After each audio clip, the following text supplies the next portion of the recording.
Welcome to the Delaware County public hearing for some resolutions. Let's please stand to the pledge. I pledge allegiance to the flag of the United States of America and to the republic for which it stands, one nation, under God, indivisible, with liberty and justice for all. Mr. Brook, if you would please fill us in on what we have to Call the do. roll first, Sherry. I just thought we'd do a public hearing. You want to do the roll call? Okay, let's do the roll call. Mr. Kane. Here. Mr. Henry. Here. Ms. Reagan. Okay, thank you. Mr. Brook. Here. Now, Mr. Brook. This is a public hearing for the transfer of some property that exists in the name of the commissioners. There are 4 parcels of property to be transferred. And the way the process works is if these are transferred to a not-for-profit tax exempt entity, they have to make an application, provide proof of their tax exempt status, which they did. And I have those applications in front of me. The parcels that are being requested are 901 East Adams Street, 625 East Weiser, 1300 East Washington Street, 1716 South Liberty Street. We have 4 applications, but the applications were actually due at 9, so I don't think there were any others. But this is an opportunity for those people to speak in favor or against the transfer of these particular parcels to the not-for-profits. And so, we start with the Liberty. We can start anywhere you want to. Mr. Brook, you're up. I thank you, Commissioner Reagan. I'm Brad Bokow with Delaware County Economic Development. The one parcel being requested is the Weiser Street parcel to the ECI Regional Planning District. This particular piece of property, there are underground storage tanks on the property. I've been contacted by Indiana Finance Authority, and they have interest in assisting an entity to have those tanks removed and clean up the contamination. So that is the purpose for our request on that particular property. So I'm not aware of the request on the other sites. Thank you. Thank you. Anybody against? Okay, next one. Good morning, everyone. I'm Phil McPherson, business manager with the St. Lawrence Parish. Our interest is in the Adams Street property. As many of you know, we've been longtime citizens of the neighborhood, and I think good community citizens as well. We house the food pantry, the thrift store, and support the soup kitchen. Our interest in the property really initially is to help clean up, maybe improve the safety conditions of the neighborhood, reduce some undesirable activity, and long-term be in a position to meet new or expanding needs of the community. So you would improve the area by cutting the grass and keeping it real pretty, won't you? That's how we'd start. That's right. Just a good steward of the property. Thank you. Sure. Anybody opposed? Next.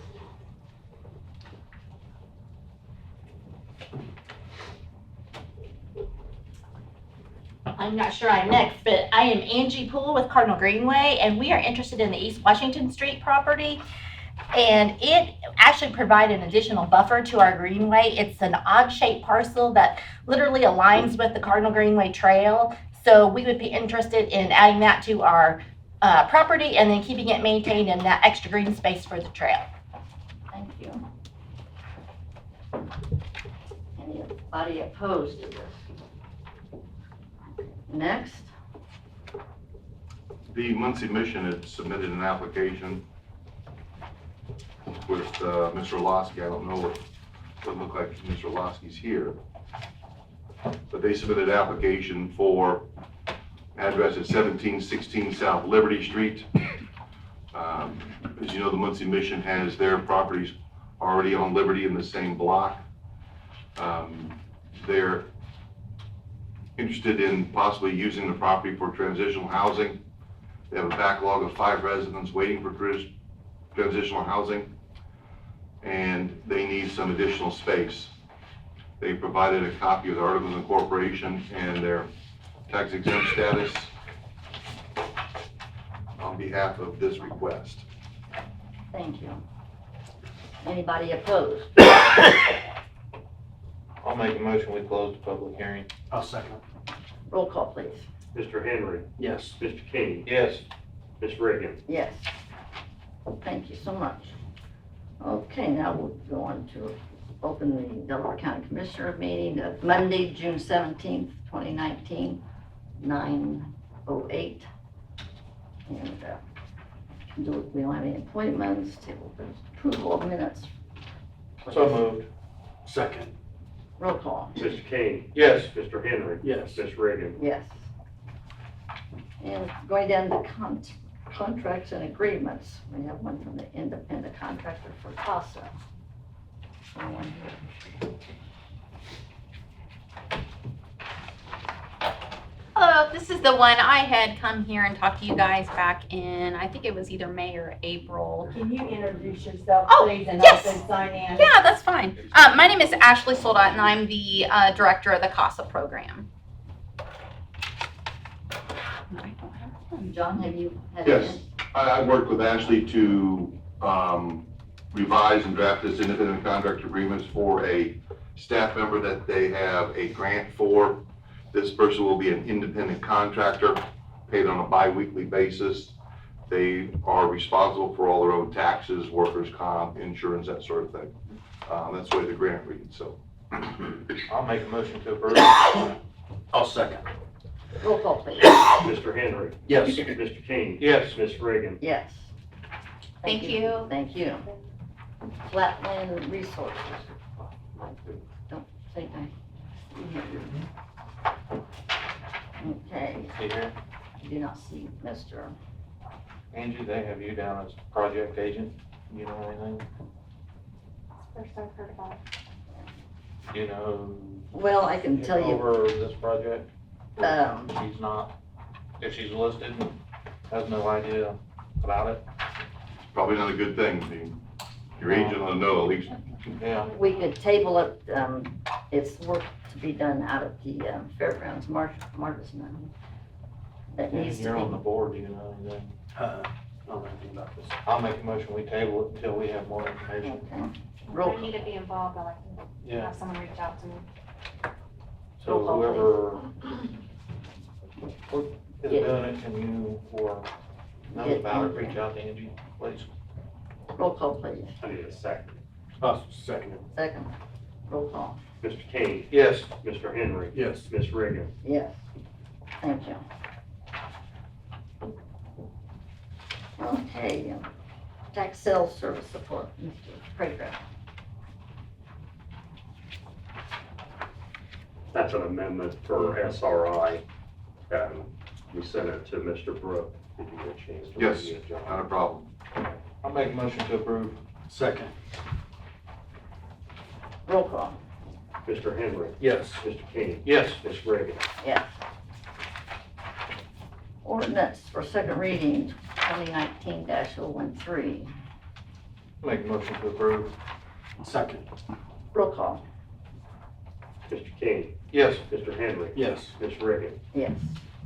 Thank you. Resolution for approval, 2019-023. This is the resolution to approve the transfer of properties to the not-for-profits as part of the public hearing. This is the process to actually state your belief that these properties should be transferred to the 4 not-for-profits making the request. I'll make a motion to approve. I'll second. Roll call, please. Mr. King, Yes. Mr. Henry, Yes. Ms. Reagan. Yes.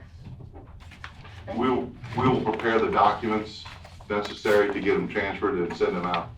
We have your addresses in the applications, okay? Thank you. So now we come to department heads.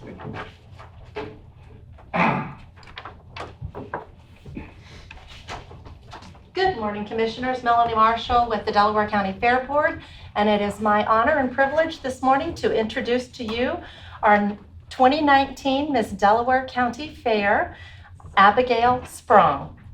Thank you. Abigail, would you like to go to the microphone, tell us a little bit about your 4-H experience, your history, your school? Yes, absolutely. I just graduated a few weeks ago from Delta High School. I will be attending IU East in Richmond this fall to study elementary education. I'm actually a 10-year 4-H member this year. I show swine. So yeah, I'm just really excited and really honored to be able to represent Delaware County to the best of my ability. The dates of the fair? Go ahead. Yes, the dates of the fair this year are from July 10th through the 20th, and the Midway opens the 15th. Well done, and thank you very much. Thank you very much. Thank Nice you. to meet you all. Thank you. Thank you. Okay, any other department heads? Mr. Fluke.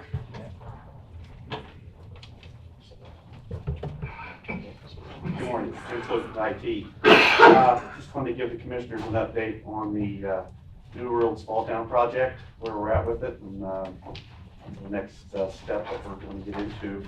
The last 2 weeks, we've been going through train-the-trainer training at the EOC Center. That went real well.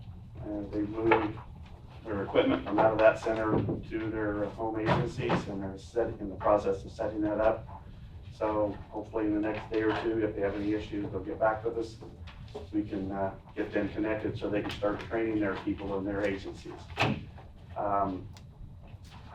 They've got the PCs that they have for their centers. We gave them one mobile data unit to use out there so they can show the users how that will be implemented, and they can do some training on it. The go live for the project is July 16th, and there'll be 3 days of on-site with New World. If there's any issues or problems that we had during the go live. So things went real well to this point. It's taken a little longer than what we wanted to get where we're at. We was hoping it'd be sooner, but things are going to be finishing up. So Thank you very much. And Jim. thanks for all your hard work, Jim, and I'd like to thank the Delaware County Redevelopment Commission for implementing this for the smaller towns. Thank you. Brad, can you give everybody a little update on our USA Select? Absolutely. Commissioners and audience members, Delaware County took part in the USA Select convention in Washington, D.C. on Monday, Tuesday, Wednesday of last week. What USA Select is a gathering of international businesses from all over the world who depart on Washington, D.C. for a 3-day event to meet various states and various locales within those states and regions who are interested in having international business come to their communities. I participated along with Commissioner King and Commissioner Henry, and we had various meetings with international prospects. Some are very good meetings. These are high-level meetings.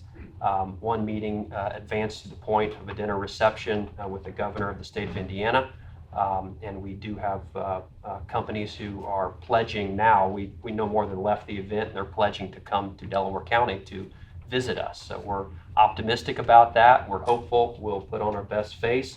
I know that when we've had international visits in the past, some of you in the audience have participated either in lunches or opportunities to meet these companies. We continue to appreciate everyone's support to do that.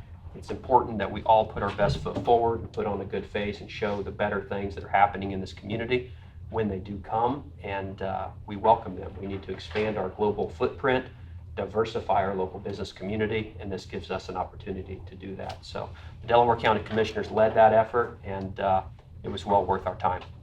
So we then followed that up with meetings with congressional agencies for the annual Washington, D.C. fly-in sponsored by the ECI Regional Planning District. Commissioner Reagan, along with King and Henry, were on that as well. We had meetings with our Indiana congressional delegation, as well as our Indiana Senators Young and Braun.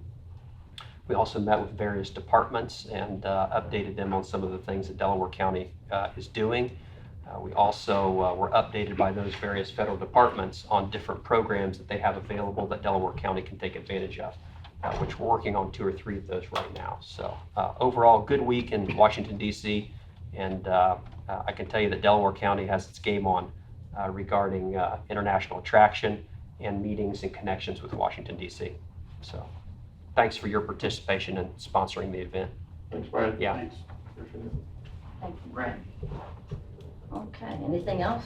Yeah, I want to talk a little bit more about the EMS. I seen Jason hobbling in here, so, you know, don't know if I want to push him up here and make him Oh, go hobble a little ahead. bit farther. Go ahead. But I wasn't able to attend Friday's meeting, but I did watch the video on it.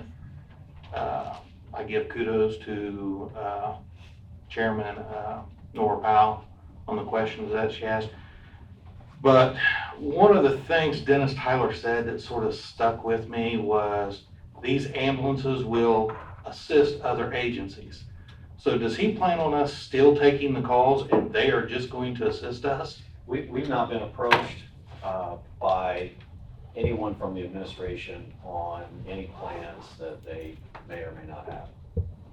Okay. Their new EMS chief did mention that they would work with somebody for ALS, and she mentioned IU. So I'm not sure what they're planning or what they're not. I can tell you that after reaching out to IU, they don't have the staff for that, at least at this time.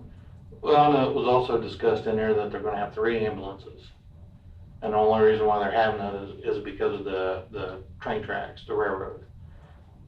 One of my concerns, okay, what if one of the ambulances have to go on the other side of the train track and get stuck over there? Because you know our ambulances are out and about all the time. You know, what's gonna happen then?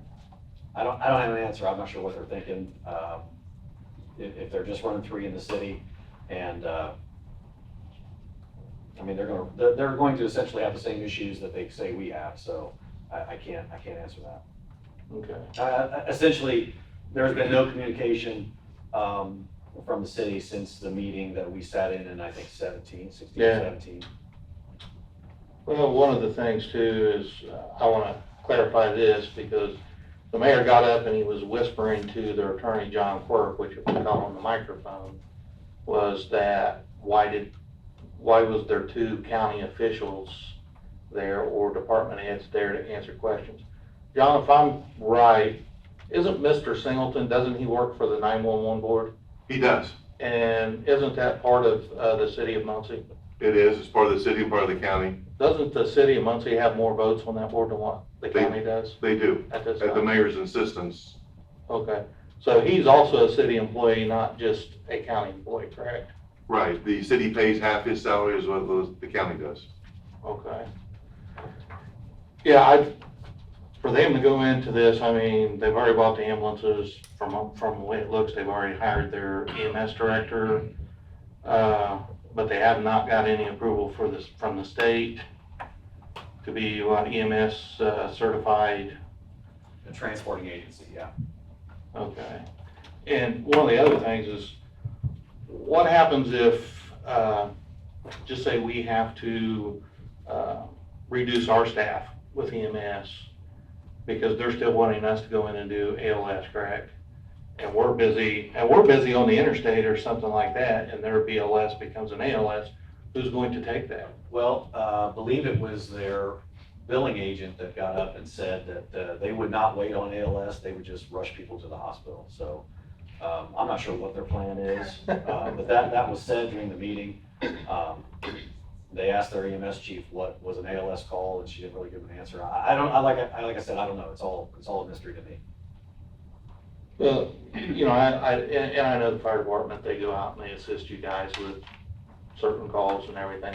I appreciate them, you know, I think that they do a good job, but I just think they're jumping the gun a little bit too quick here, and I think they're gonna put lives in jeopardy. You know, he talks about saving lives, I think he's gonna put lives in jeopardy, honestly. And why? Because they think they're going to make money, and they don't have a plan. And that's what really concerns me. I know that newspapers reported that on occasion we've made as much as $30,000 or $40,000 a year.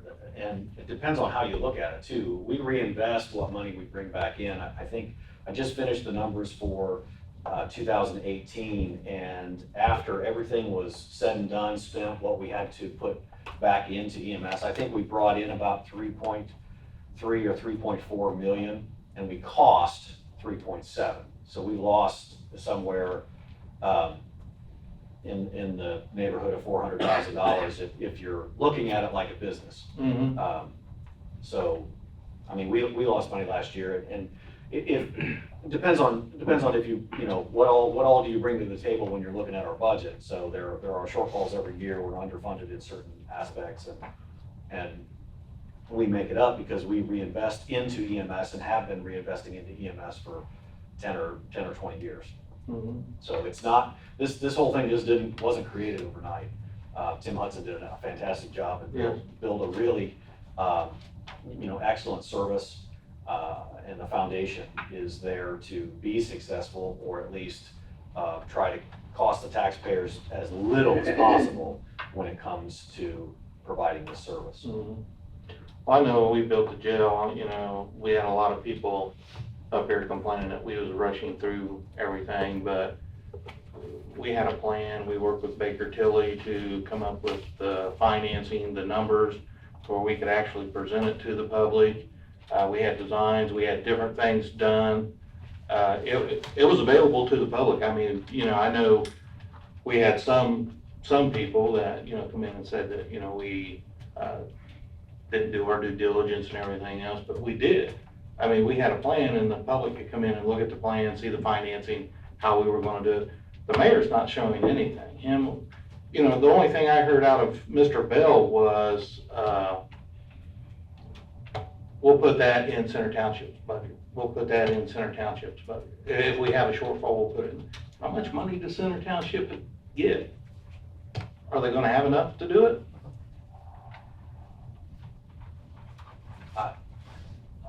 I have no idea. Yeah. You know, I just know they're budgeting from what I read in the newspaper, and I suspect we could probably get their budget and look at it, but I don't think that's, I mean, that's kind of their business, and if that's how they're gonna run it, that's how they're gonna run it. So I don't know. We're working on contingency plans on several different levels. And that's something that obviously that we're gonna present to you and let you make some decisions on, and we're gonna have to work with council to see just exactly what we can afford to continue to do or not do. Well, I think it's important to remember too, they keep talking about the underserved portions of the city. And with ALS, the whole idea of ALS is to get those paramedics to that scene quicker. You're bringing the emergency facility to that person's home. With basic life support, and I've worked EMS, I know how it works, with basic life support, that's not gonna happen. So they're talking about running BLS trucks to the underserved portions of the community. And those are false statements, because you're underserving them by running only basic life support. It is what it is. I hate the term underserved, because I just don't see that as being factual. They're concerned about the trains, and that's part of life here in Muncie. We've you know, been dealing with those for a long time. There are ways around the trains, and one thing that is true is the ambulances will fit underneath the underpass and go over the overpasses and all that sort of thing, where some of the fire trucks won't fit under the underpasses, say at McCullough Park, and or what used to be a lot by the wire mill. So I mean, you know, there's so many arguments to be made that's not necessarily the case. You know, the expectation from the International Association of Firefighters, I believe is where the statistic came from, is to get advanced life support to a patient within 8 minutes. We're far under that. So to say that there's a community that's underserved is really just speculative, and I think it's fear-mongering. That's my opinion. I know it was asked about data and they could not provide any data about anything about the numbers. They couldn't provide data about how they went out and did their surveys, absolutely nothing. And I mean, you got 70,000 people that live within, the city of Muncie. And 27 miles, 27 square miles. Yeah, and you talk to hundreds or thousands. And then he said they talked to 1,800 people, but he never talked to anybody. Well, this is, my issue is this, and I understand what they're saying, and when they say, you know, what's it cost for a life? Well, I live in the city. I'd like to have a fire truck and a ambulance and a police car stationed in my neighborhood, but I'm not getting that. Yeah. I mean, they can't afford it. Right. So, you know, if we could put an ambulance and a fire truck and a police car in every single corner, would life be safer? Probably so. But But at what cost? But I just wanted to ask you, because you and Paul was in that meeting, just get some of your thoughts and everything, because to me, they didn't answer any questions. They just walked around every. My understanding of what we're going to be asked tonight is essentially, you know, what questions about the financials, things that they being the billing company and are having to speculate on how many calls and those types of things. And obviously, we have the historical data, so we're going to be providing that tonight. But other than that, They're saying 12 calls a day. How many calls do you take a day in the city? I would say that each truck has an average, because it changes every day. Yeah, It changes hour to hour. I understand. Each truck takes between 15 and 20 calls a day. And we don't get paid for all those. Right. I would say a solid quarter or 25% of the calls that we go on, we don't bill for, and we can't bill for. But I think that's 12 calls a day. We're saying 4 calls per each truck. There's no way. Well, I think that's what he said is that's what they had to do to make it break even. Okay. The thing At is, least that's the only logical explanation I could say out of that I could make out of that statement. That seemed to me that it's talking about, they just figured they'd take 4 calls a day. the thing that's so sad is that it's just so political, because here we could have a new mayor in 6 months that could come in and scrap it, and here you've already had to lay people off, and you just can't put back together that easy. They'll have to get jobs. And we're just tired of it. So I wish the public would speak up more. I'm gonna be honest with you, it's draining on the workforce. Yeah, I mean, these guys are, I don't blame them for any frustration that they may have. Yeah. Well, even the billing guy said, you know, prediction 1.9, but he really couldn't say that it would be 1.9, if it'd be under 1.9. He really couldn't tell him. I think it speaks volumes to the fact that every single member of our department left the firefighters union. Mm-hmm. Yeah, that's a strong statement. Thanks for your work on it, Thanks, Jason. Paul, Just Jason. information for the commissioners, you asked about Center Township, I just looked on Gateway. Their receipts in 2018 were $497,500. Their disbursements were $400,000 for firefighting to the city, and they have a cash balance of $793,000.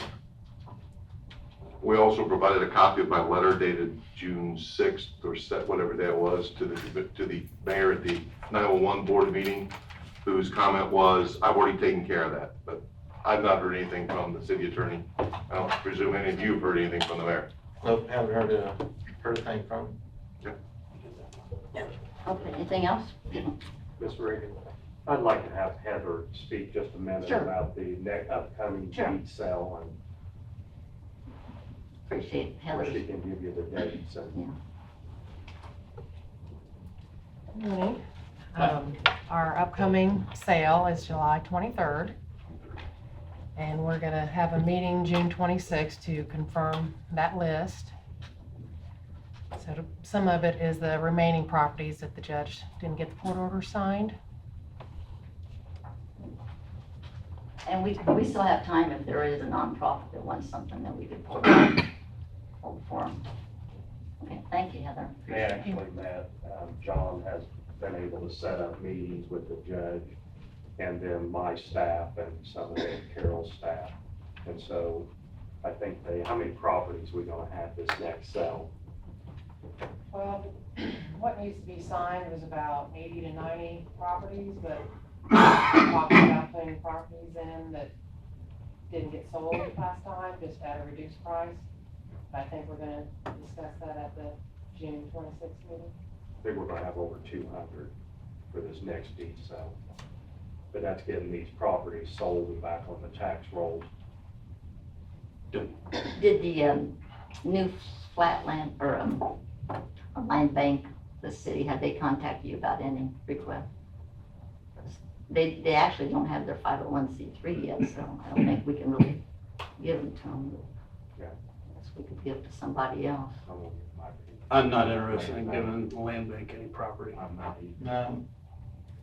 I believe they stated in there that they work with MRC, Mhm. and we gave MRC plenty of properties. And if they're working with them, maybe they can use some of those properties. I'd like to see those properties either being demolished or them doing something with those properties before any more is given out. Absolutely. Yeah, that their new nonprofit, I think, is gonna really be a lot stronger than the MRC was able to handle. Because, John, last time we gave them some properties, we were told that they would be demolished, within 6 months? So it's, yeah, January of 2017, we were promised by Director Donati that all of those properties would be demolished within 6 months and start the rehab process. We have my office check every 6 months, and they're still in the same condition they were when the county gave them to the redevelopment commission. So that's a year and a half later. Okay. Thanks, John. Thank you. Okay, sure. Ma'am, you're a representative of the League of Women Voters. Yes, That comes to the meetings. I'm just an observer, really. Okay. I can't speak for them.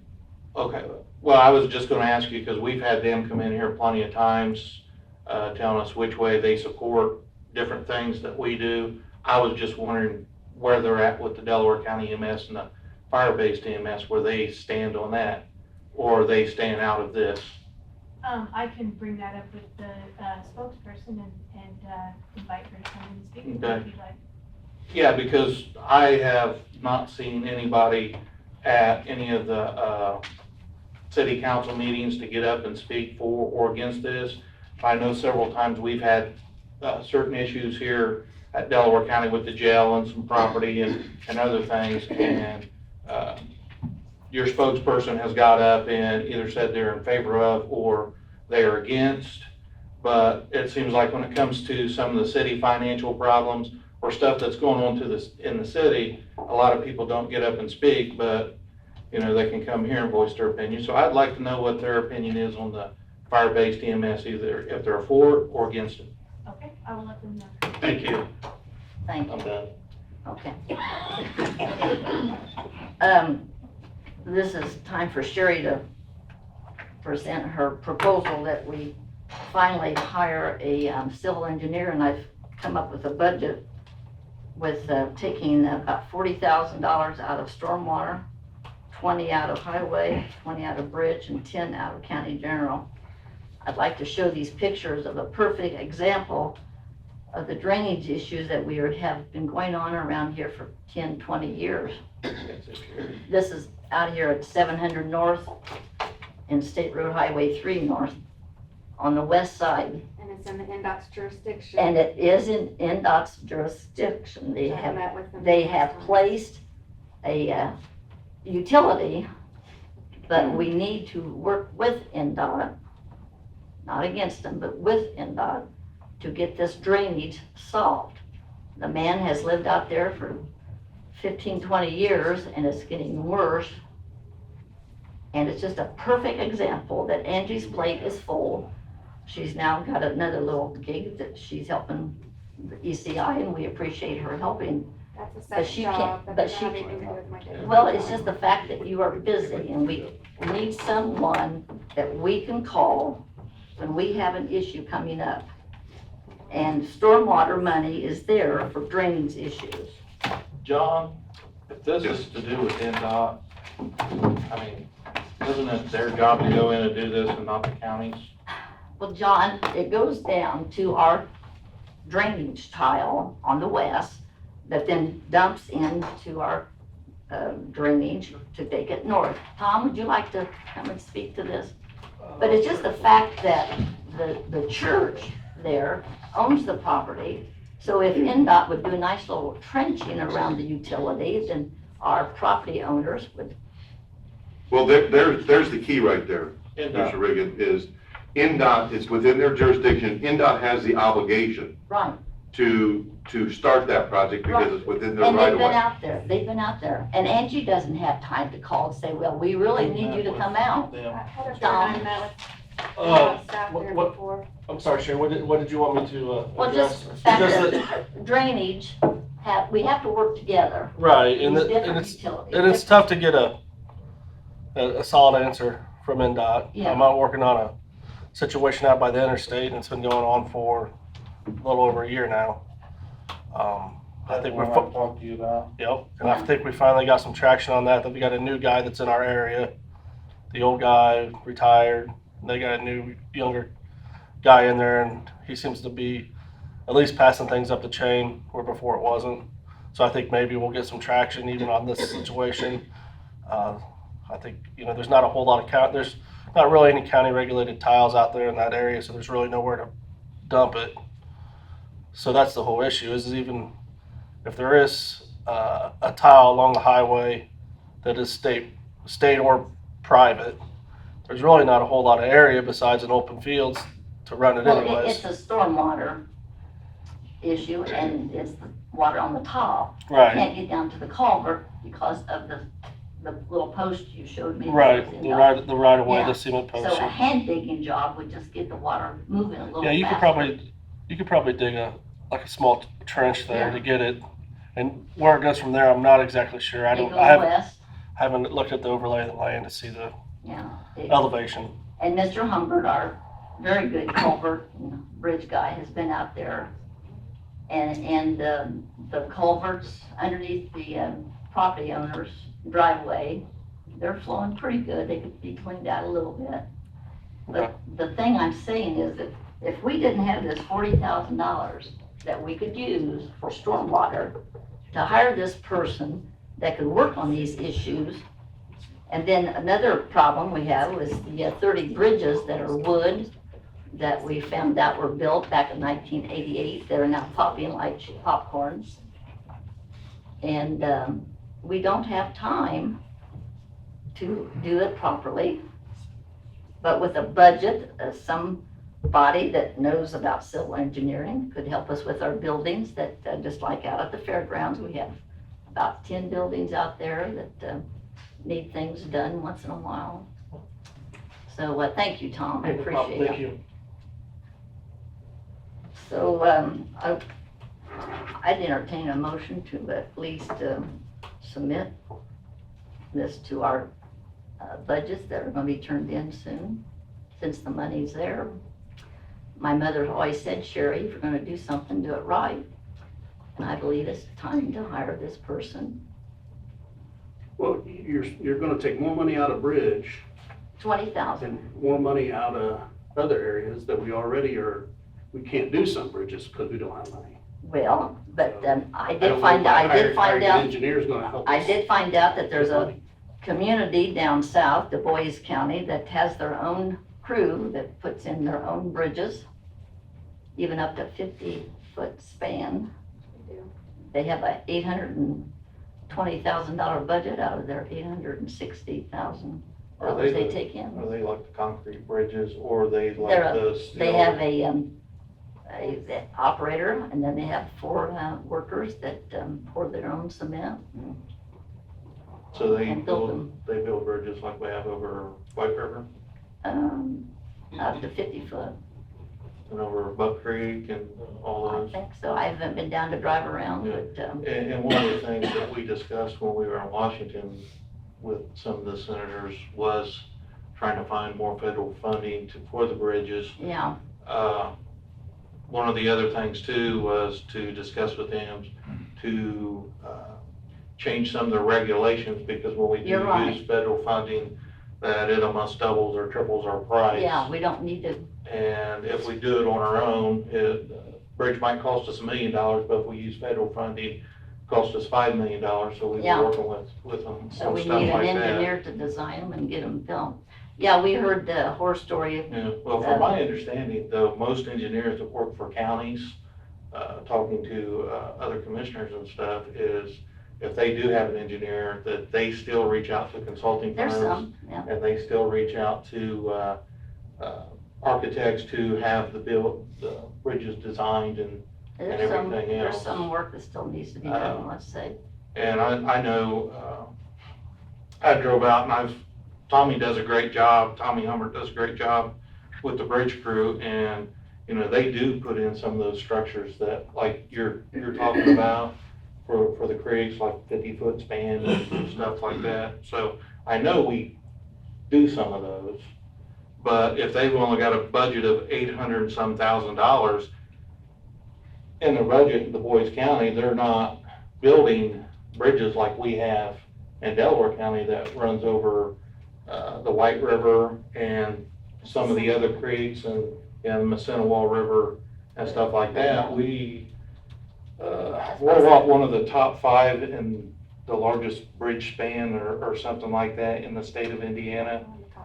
And we also have, the amount of bridges that we have too is a lot bigger than a lot of the other communities also. So, But we also have a lot of horror stories of this drainage, like the one on Darrell and. and Just we're saying. working on the drainage now. We are working, but we're Yeah, 20 years yeah. behind on some of them. And that's not our fault. Not our fault. That's the reason why we're here 7 now. years. That's the reason why we're here and we're working on the And we have- drainage in different areas. We but have a bridge, can't- we have a bridge out in Smithfield, it's been on the drawing board for 20 years, and won't be built for another I 2. started moving forward when we didn't have a county engineer. Yeah, that's I had right. to We defend didn't, myself there, Yeah, sorry. we've But- had some engineers in the past, and, but that bridge did not move forward until we placed it into our edit plan to move it well, forward. that's right, it's been in That our correct? ed plan. So we've been working on all of this, so, you know, as a commissioner, it sort of bothers me because you sort of set up here like we're not working to Well, do some of this stuff. We just can't which do it we've- all. Yeah, but we've put the bridges in our edit plan. We've also used, CREAD money, we've used TIP money to build our infrastructure. You know, we're not wasting our money in everything. I'm not saying we're not But, doing a you good know, job, they- I'm just Yeah, saying, but they still have to go out for consultants, and they still have to go out for architects to build these. So you're paying twice. I'm not interested in doing that. And then, no, we're not paying twice. If- Yeah, you are paying twice. You're paying for, you're gonna have another political position It doesn't have to be and, political. and. We want I'm not- the I'm not- best. I'm not interested, you're not gonna get the best for that money. I'm not interested. For $8,000. No. Could I make a motion that, or hear a motion that we hire a part-time for 40,000?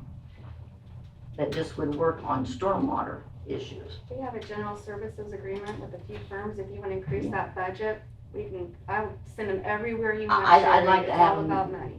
Yeah. No, I want somebody in our staff that we can call half an hour and say, hey, can you meet me out there? I get that. I understand that. Okay. Payments of claims, $1,051,559.02. so move. Second. Roll call, Mr. Henry, Yes. Mr. King, Yes. Ms. Reagan. yes. Public comments. Yes, sir.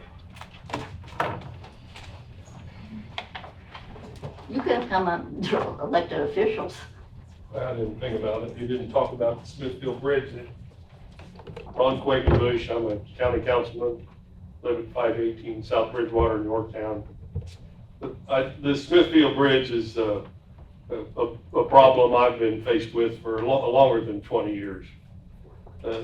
That bridge was on the book in 1980, 79, something like that. And just for the record, it's no one's fault that bridge hasn't been fixed. It's been rehabbed by at least 2 sets of commissioners. And the problem is they can't find a place to relocate it, and the feds won't let us throw the thing away. So you gotta leave the old bridge there. If you leave it there for historical purposes, which I call hysterical sometimes, Then you gotta find a new location, and they can't find one, and there's been engineer after engineer studied that, some have been paid, some haven't, but there's been public hearings on that bridge, it's unfortunate, but some of these problems, they're just problems that can't be solved. Well, if they come in and find like any kind of artifacts or anything around there, that just completely stops the build, so I agree with you, Ron, I mean. Yeah, we found a snail darter one time, do you know what a snail darter is? I didn't. It's a little baby fish. We had to put a blooming dam out in the river before we could build the bridge, so the snail darters would have a place to live. I know what you're talking about, thank you. Thanks, Ron. Anybody else? Oh, yeah, Angie. Hi again, this is Angie Poole with Cardinal Greenway, and I just wanted to add a couple positives before you adjourn today. The Kitzelman Bridge, which thanks to the commissioners and, you know, we have a historic select bridge. You'll notice the cranes are in place on 32, you know, barring any unforeseen last minute catastrophe. That bridge is going to start being positioned across the river this Wednesday, starting between 7:30 a.m. and 8. So it's going to be quite the sight to behold. So for those naysayers that didn't think our Kitzelman project would move, it's been moving for quite some time. It will continue. And I think that bridge across the water will just speak volumes to increase the support. And I just wanted to take a minute to thank you guys for your support with Cardinal Greenway through the years. It's been so instrumental. And I'll probably come to you in another time about our gap. We're getting closer and closing that gap in Cardinal Greenway. So I know you'll be interested when I have a little bit more on some meetings I've got coming up. So thank you. Thank you, Angie. I entertain a recess. So moved. Second. Roll call. Mr. King, Yes. Mr. Henry. Yes. Ms. Reagan. Yes.